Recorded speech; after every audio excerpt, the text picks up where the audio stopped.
అండి. ఒక భక్తుడు 1000 రూపాయల కళ్యాణోత్సవం టికెట్ దర్శనం ఎంత టైం పడుతుంది అని అడిగారు. మిమ్మల్ని ముందుగా కళ్యాణోత్సవం సేవలో కూర్చోబెట్టి సేవ అంతా అయిన తర్వాత దర్శనానికి పంపిస్తారు.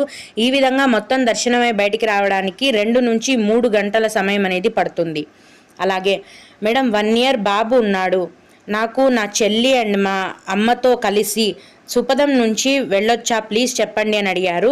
12 నెలల లోపు వయస్సు ఉన్న పిల్లలు ఉండాలండి. సంవత్సరం వయస్సు ఉంటే పంపించారు. 12 నెలల లోపు ఉండాలి. ఆ పిల్లల యొక్క తల్లిదండ్రులను మాత్రమే అనుమతిస్తారు. వేరే కుటుంబ సభ్యులెవరూ కూడా సుపదం ఇన్ఫాంట్ దర్శనానికి వెళ్ళడానికి అనుమతి లేదు.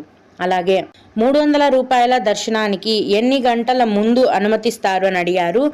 300 రూపాయల దర్శనం టికెట్ ఉన్న భక్తులకు మీకు దర్శనం టికెట్లో ఇచ్చిన టైం కంటే 2 గంటల ముందు నుంచి మీరు దర్శనానికి వెళ్ళొచ్చు.